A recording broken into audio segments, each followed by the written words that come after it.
तारीख थी 27 नवंबर 2020। शाम के करीब 7 बज रहे थे। उस वक्त देश की जांच एजेंसी सीबीआई अपने कोलकाता ऑफिस में एक एफआईआर दर्ज कर रही थी। यह एफआईआर थी पश्चिम बंगाल की कोयला कंपनी से जुड़े एक खनन घोटाले को लेकर। शुरुआत में इस एफआईआर में उस कोयला कंपनी के एम्प्लॉइज, कुछ सुरक्षा अधिकारियों और सीआरपीएफ से लेकर रेलवे से जुड़े लोगों को आरोपी बनाया गया था। तब यह मामला एक नॉर्मल घोटाले जैसा लग रहा था, लेकिन यह मामला गंभीर तब हुआ जब इसमें इन्फोर्समेंट डायरेक्टरेट की भी एंट्री हो गई। और उसके बाद जो खुलासा हुआ उसने दिल्ली से लेकर कलकत्ता तक सबको चौंका दिया, क्योंकि सीबीआई और ईडी ने यह दावा किया कि यह घोटाला कोई 10-20 करोड़ रुपए का नहीं था।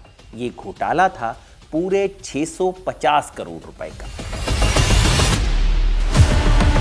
इस घोटाले को पूरे फिल्मी तरीके से अंजाम दिया गया था और उगाही का एक ऐसा खुफिया नेटवर्क बनाया गया था जिसमें 10 से 20 रुपए के नोटों का इस्तेमाल एक कोडेड मैसेज की तरह किया जाता था और अवैध रूप से खुदाई किए गए कोयले को ऐसी कंपनियों के नाम पर भेजा जाता था जिनका कोई रिकॉर्ड ही नहीं था। इस पूरे घोटाले में इकट्ठा किए गए पैसे को गुंडा टैक्स कहा गया, जिसके पीछे मास्टरमाइंड था अनूप माझी उर्फ लाला। लेकिन यह कहानी हम आपको क्यों सुना रहे हैं? कारण है पश्चिम बंगाल का चुनाव,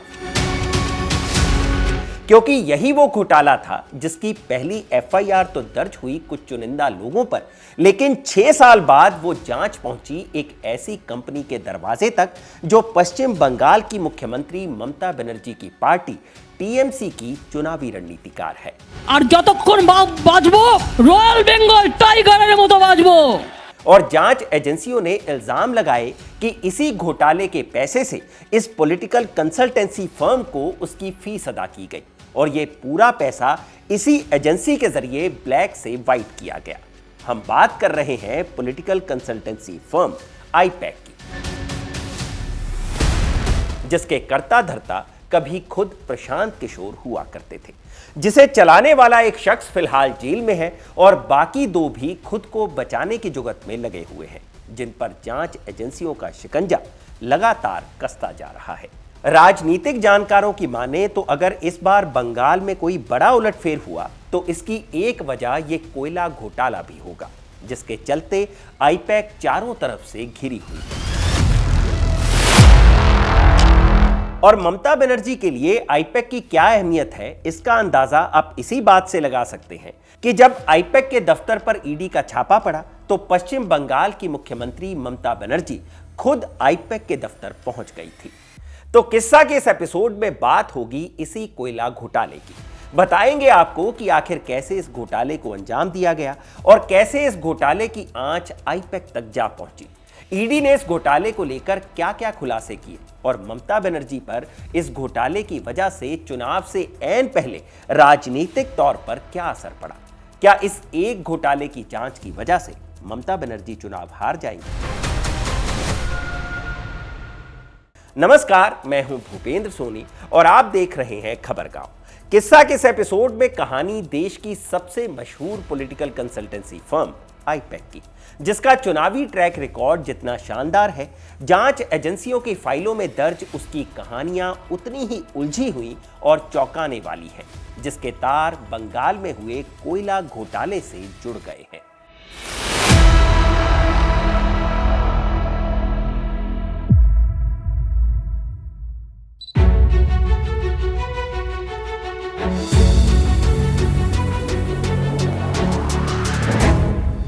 साल 2014 में जब भारतीय जनता पार्टी ने 30 साल पुराना चुनावी रिकॉर्ड तोड़कर खुद के बूते लोकसभा में बहुमत हासिल किया, तो इस जीत का जितना श्रेय नरेंद्र मोदी के चेहरे को मिला, मैं नरेंद्र दामोदर दास मोदी, उतना ही श्रेय भाजपा के उस चुनावी कैंपेन को भी मिला जिसे डिजाइन करने वाले थे प्रशांत किशोर।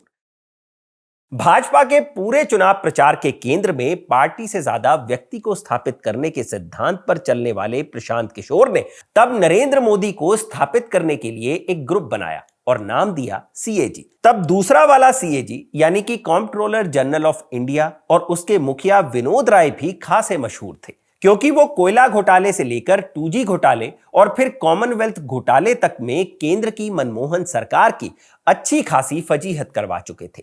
लेकिन प्रशांत किशोर की बनाई CAG कुछ और ही थी। उसका पूरा नाम था citizens for accountable governance. Prashant Kishor ने इस ग्रुप के जरिए पेशेवरों की एक फौज तैयार की, जिसमें IIT और IIM से पढ़े लड़के थे, वकील थे, विज्ञापन की दुनिया के धुरंधर थे और आंकड़ों का विश्लेषण कर मुद्दा तैयार करने वाले एक्सपर्ट थे।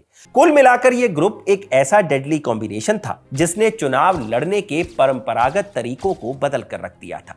नरेंद्र मोदी की जीत में चुनाव प्रचार के इस बदले हुए तरीके का भी हिस्सा था, जिसने प्रशांत किशोर को देश का सबसे मशहूर पॉलिटिकल स्ट्रेटेजिस्ट बना दिया। लेकिन केंद्र में मोदी सरकार बनने के बाद प्रशांत किशोर और भाजपा के बीच रिश्ते सहज नहीं रहे और प्रशांत किशोर अपना बोरिया बिस्तर बांधकर चले आए बिहार। तब तक मीडिया में प्रशांत किशोर को पीके नाम से भी बुलाया जाने लगा था। तो घर वापसी के बाद पीके एक ऐसे काम में लग गए जिसे तब नामुमकिन करार दिया जा रहा था, क्योंकि तब प्रशांत किशोर बिहार में एक दूसरे के धुर विरोधी लालू और नीतीश को एक करने में जुटे हुए थे। थोड़ा लालू झुके और थोड़े नीतीश उदार हुए तो बाकी का काम पीके ने कर दिया और बिहार में लालू नीतीश एक हो गए। महागठबंधन बन गया और प्रशांत किशोर की ओर से नारा उछाला गया, बिहार में बहार है, नीतीश कुमार है। इस नारे के अलावा पीके के गढ़े 7 निश्चय कार्यक्रम के जरिए उस महागठबंधन ने 2015 के विधानसभा चुनाव में भारतीय जनता पार्टी को पटखनी दे दी। ऐसे अप्रत्याशित चुनावी नतीजे के लिए जितना श्रेय लालू और नीतीश के हिस्से में गया, इस जीत का उतना ही श्रेय प्रशांत किशोर के भी हिस्से में आया। और फिर इस जीत ने ना सिर्फ प्रशांत किशोर बल्कि भारतीय राजनीति को भी ऐसा बना दिया जिसकी किसी ने कभी कल्पना भी नहीं की थी। क्योंकि बिहार में मिली इस जीत ने ना सिर्फ प्रशांत किशोर के लिए चुनावी सफलता के रास्ते खोले, बल्कि इस जीत के जरिए पीके ने भारतीय राजनीति में एक ऐसा कॉरपोरेट स्ट्रक्चर खड़ा कर दिया जिसने नेताओं को ब्रांड और मतदाताओं को कंज्यूमर की तरह देखना शुरू किया। सफलता के इस कॉरपोरेट मॉडल से उत्साहित प्रशांत किशोर ने अपने बनाए ग्रुप CAG का नाम बदल दिया। NGO यानी कि नॉन प्रॉफिट ऑर्गेनाइजेशन के तौर पर स्थापित हुआ यह ग्रुप अब बकायदा एक कंपनी हो गया और उसे नया नाम मिला IPAC यानी कि इंडियन पॉलिटिकल एक्शन कमेटी। अब प्रशांत किशोर सिर्फ एक रणनीतिककार नहीं थे, बल्कि एक ऐसी संस्था के मालिक थे जिसके पास ऐसे लड़कों की फौज थी जो हर गांव, हर गली, हर शहर में लैपटॉप लेकर डेटा इकट्ठा कर रहे थे और IIT IIM से पढ़े लोग उस डेटा को प्रोसेस करके प्रशांत किशोर के काम की चीजें निकाल रहे थे। कुछ ही दिनों में ऐसा डेटाबेस तैयार हो गया कि दिल्ली में अरविंद केजरीवाल से लेकर पंजाब में कैप्टन अमरिंदर सिंह तक और आंध्र प्रदेश में जगन मोहन रेड्डी से लेकर तमिलनाडु में MK स्टालिन और बंगाल में ममता बनर्जी तक सब पीके के मुरीद हो गए। अब सबको अपने चुनाव में प्रशांत किशोर की सेवाएं चाहिए थी। अपनी कंपनी IPAC के जरिए प्रशांत किशोर सबको सेवाएं दे भी रहे थे और 2017 के उत्तर प्रदेश चुनाव में कांग्रेस की बात छोड़ दें तो प्रशांत किशोर ने किसी को कभी निराश नहीं किया। जिसका भी पीके ने साथ दिया वो मुख्यमंत्री तो बन ही गया। लेकिन ऐसी तमाम बड़ी बड़ी जीत के बदले में प्रशांत किशोर और उनकी कंपनी को कितने पैसे मिले, ये हमेशा रहस्य ही रहा। ना तो प्रशांत किशोर और ना ही IPAC ने इन आरोपों का कोई जवाब दिया और फिर सब कुछ वैसे ही चलता रहा जैसा प्रशांत किशोर चलाते रहे।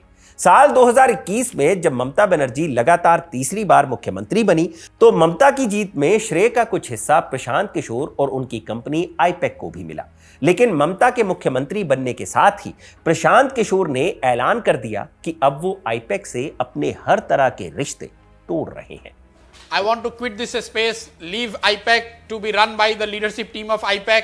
वजह सिर्फ ये थी कि जो प्रशांत किशोर अभी तक दूसरे नेताओं को नेता बनना सिखा रहे थे, चुनाव लड़ना सिखा रहे थे, नारे गढ़ना सिखा रहे थे, प्रचार करना सिखा रहे थे, वो सारी आजमाइश अब पीके खुद पर करना चाहते थे। वो खुद नेता बनने की राह पर आगे बढ़ गए थे। तो मई 2021 में उन्होंने ममता बनर्जी की जीत के कुछ ही घंटों के अंदर ऐलान कर दिया कि वो अब चुनावी रणनीतिकार की भूमिका से अलग हो रहे हैं, आईपैक से अलग हो रहे हैं और आईपैक के मालिकाना हक को भी तत्काल प्रभाव से छोड़ते हुए ऐलान कर रहे हैं कि अब से वो किसी भी पार्टी के लिए चुनावी कैंपेन डिजाइन नहीं करेंगे। ये प्रशांत किशोर का बहुत बड़ा फैसला था जिसने राजनीतिक गलियारों में खलबली मचा दी। प्रशांत किशोर के सहारे चुनावी वैतरणी पार करने की कोशिश में जुटे तमाम सियासी दलों के लिए ये एक बड़ा झटका था। वैसे झटका तो आईपैक जैसी कंपनी के लिए भी था, लेकिन तब उस कंपनी को झटके से उबारा उन 3 दोस्तों ने जो कभी प्रशांत किशोर की कंपनी में रहते हुए ही उस कंपनी की बैकबोन बन गए थे। इनमें पहला नाम है प्रतीक जैन का, जो पीके के साथ साल 2013 में तब जुड़े थे जब प्रशांत किशोर ने सीएजी बनाई थी। दूसरा नाम ऋषिराज सिंह का है और तीसरा नाम विनेश चंदेल का, जो अब भी इस कंपनी को चला रहे हैं। लेकिन यह कंपनी कब तक चलेगी और कैसे चलेगी, सबसे बड़ा सवाल इसका है, क्योंकि इस कंपनी को चलाने वाले जो 3 लोग हैं वो अब केंद्रीय जांच एजेंसियों की फाइलों में अभियुक्त के तौर पर दर्ज है और इनमें से एक विनेश चंदेल तो ईडी की गिरफ्त में भी है। लेकिन सबसे ज्यादा जांच और सबसे ज्यादा पूछताछ जिससे हुई है वो है प्रतीक जैन, जो प्रशांत किशोर के हटने के बाद से आईपैक के सबसे बड़े चेहरे के तौर पर भी जाने जाते हैं। आईआईटी बॉम्बे से बीटेक करने वाले प्रतीक जैन साल 2013 से पहले मल्टीनेशनल कंपनी डेलॉयट में बतौर एनालिस्ट काम कर रहे थे। 2013 में प्रशांत किशोर की सीएजी से जुड़ने के बाद वो पीके के सबसे बड़े और भरोसेमंद साथी बन गए। 2015 में जब पीके ने सीएजी भंग कर दी और नई कंपनी आईपैक बनाई तो प्रतीक जैन उस कंपनी के को फाउंडर और डायरेक्टर बने। बंगाल के ही रहने वाले प्रतीक जैन ने प्रशांत किशोर के आईपैक से जाने के बाद पूरी कंपनी की जिम्मेदारी खुद संभाली और मीडिया के कैमरों से दूर रहकर चुपचाप ममता बनर्जी की पार्टी और ममता बनर्जी की सरकार दोनों के लिए काम करने लगे। ममता बनर्जी के भतीजे अभिषेक बनर्जी की सक्रियता के बाद तो आईपैक का दखल कुछ ज्यादा ही बड़ा हुआ माना जाने लगा और यहीं से शुरू हुई आईपैक की उन कहानियों की एंट्री जो आज जांच एजेंसियों की फाइलों में दर्ज है। दरअसल ममता बनर्जी के तीसरे कार्यकाल में बंगाल में भ्रष्टाचार के कई बड़े मामले सामने आए। वो बात चाहे शिक्षक भर्ती घोटाले की हो या फिर मवेशी तस्करी की या फिर कोयला घोटाले की, केंद्रीय जांच एजेंसियों के रडार पर जब ममता सरकार आई तो इस सरकार को सलाह देने वाली कंपनी आईपैक भी एजेंसियों से बच नहीं पाई, क्योंकि जांच एजेंसियों को शक इस बात का था कि ममता के चुनावी अभियान के लिए आईपैक को जो पैसे दिए गए हैं या दिए जा रहे हैं वो पैसे कोयला घोटाले से कमाए गए पैसे हैं। असल में नवंबर 2020 में सीबीआई ने ईस्टर्न कोलफील्ड लिमिटेड यानी कि ईसीएल की कोयला खदानों में अवैध रूप से कोयला निकालने और उसकी तस्करी के आरोप में एक एफआईआर दर्ज की थी। ये एफआईआर पश्चिमी बर्धमान जिले के कुनस्तोरिया और कजोरा इलाकों में अवैध कोयला खनन के लिए दर्ज हुई थी, जिसका नंबर ये था। 27 नवंबर 2020 की शाम 7 बजे दर्ज हुई इस एफआईआर में उस वक्त कुल 6 आरोपी थे। इनमें कुनस्तोरिया के तत्कालीन जनरल मैनेजर अमित कुमार धर, कजोरा के जनरल मैनेजर जयेश चंद्र राय, ईस्टर्न कोलफील्ड लिमिटेड आसनसोल के मुख्य सुरक्षा अधिकारी तन्मय दास, कुनस्तोरिया के एरिया सिक्योरिटी इंस्पेक्टर धनंजय राय, कजोरा के सिक्योरिटी इंचार्ज देबाशीष मुखर्जी, अनूप माझी उर्फ लाला और eastern coalfield limited, CISF, railway और दूसरे विभाग के अज्ञात लोगों के खिलाफ मुकदमा दर्ज हुआ था। इस एफआईआर के बाद सीबीआई की जांच जैसे जैसे आगे बढ़ी, सीबीआई ने पाया कि ये एक सिंडिकेट की कारस्तानी है जिसमें कोयला माफिया, पुलिस अधिकारी, टीएमसी के नेता और ईसीएल के कर्मचारी शामिल हैं। जब तस्करी के इस केस में बड़े पैसे की एंट्री हुई तो ईडी ने भी इस केस में अपने हाथ डाल दिए और मुकदमा दर्ज कर जांच शुरू कर दी। पहले सीबीआई और फिर ईडी ने अपनी जांच के बाद दावा किया कि इस पूरे नेटवर्क का सरगना अनूप माझी उर्फ लाला है, जिसने गुंडा टैक्स के नाम पर कोयले के हर टन पर 275 रुपए से लेकर 1500 रुपए तक की वसूली की है। ईडी ने दावा किया कि इस गुंडा टैक्स के जरिए सिंडिकेट ने तकरीबन 650 करोड़ रुपए की अवैध कमाई की और इस पैसे को हवाला नेटवर्क के जरिए आईपैक जैसी कंपनी के खाते में ट्रांसफर कर दिया ताकि कंपनी इस पैसे का इस्तेमाल ममता बनर्जी की पार्टी के चुनावी मैनेजमेंट में कर सके। इकोनॉमिक टाइम्स की एक रिपोर्ट कहती है कि लाला पैड इस पूरे घोटाले का वो सीक्रेट कोड था जिसने इस अवैध धंधे को बिना किसी रुकावट के चलाया। जांच एजेंसियों के आरोपों के मुताबिक अनूप माझी उर्फ लाला ने लाला पैड नाम से एक फर्जी चालान सिस्टम बना रखा था। ये ऐसी फर्जी टैक्स रसीदें थी जो उन कंपनियों के नाम पर जारी की जाती थी जिनका कोई अस्तित्व ही नहीं था, यानी कि ये सारे कागजात अवैध थे। लेकिन इन्हीं कागजातों के जरिए अवैध कोयले को वैध दिखाकर सड़कों पर ट्रकों के जरिए ले जाया जाता था। कोयले से भरे ट्रकों को पुलिस और चेक पोस्ट से सुरक्षित निकालने के लिए सिंडिकेट ने एक नायाब तरीका निकाला था। तब कोयला लदे ट्रकों के ड्राइवरों को 10 रुपए या 20 रुपए का नोट दिया जाता था। इस नोट को ड्राइवर ट्रक की नंबर प्लेट के साथ रखकर फोटो खींचता था और यह फोटो सिंडिकेट के ऑपरेटर को व्हाट्सएप पर भेज दी जाती थी। ऑपरेटर उस नोट के सीरियल नंबर और ट्रक के नंबर को इलाके के भ्रष्ट अधिकारियों और पुलिस कर्मियों के व्हाट्सएप ग्रुप पर भेज देता था। जैसे ही वो ट्रक किसी चेक पोस्ट या पुलिस चौकी पर पहुंचता था, ड्राइवर को वो नोट दिखाना होता था। जांच अधिकारी नोट से ट्रक के नंबर का मिलान करते थे और ट्रक बिना किसी जांच के चेक पोस्ट पार कर लेता था।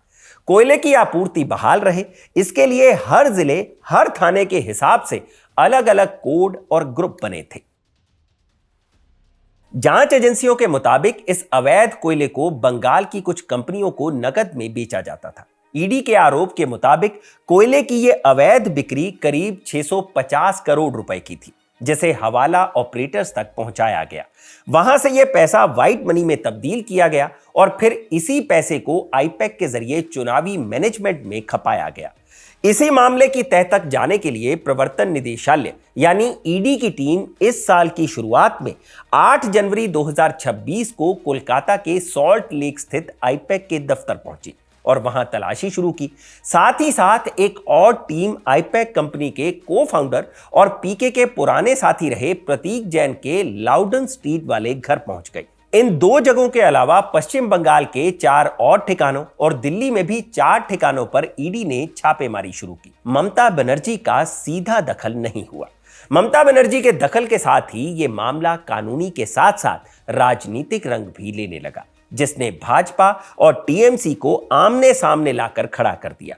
हुआ यह कि जैसे ही ईडी ने आईपैक के दफ्तर पर छापेमारी शुरू की, खुद ममता बनर्जी आईपैक के दफ्तर और फिर प्रतीक जैन के घर पहुंच गई।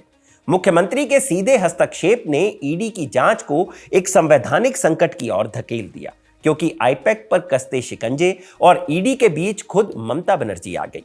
इसकी वजह से कोलकाता की पुलिस और ईडी के अधिकारियों के बीच तीखी नोकझोंक भी हुई। इसके बावजूद ईडी के अधिकारी आईपैक के दफ्तर से कुछ हार्ड डिस्क ले जाने में सफल रहे।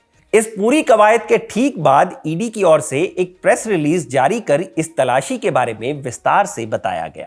ईडी ने अपनी प्रेस रिलीज में लिखा कि 27 नवंबर 2020 को सीबीआई ने कोलकाता में अनूप माझी और अन्य के खिलाफ जो एफआईआर दर्ज की थी, ईडी ने उसको लेकर अगले दिन यानी कि 28 नवंबर 2020 को ईसीआईआर यानी कि इन्फोर्समेंट केस इंफॉर्मेशन रिपोर्ट दर्ज कर ली थी, जिसका नंबर ये था।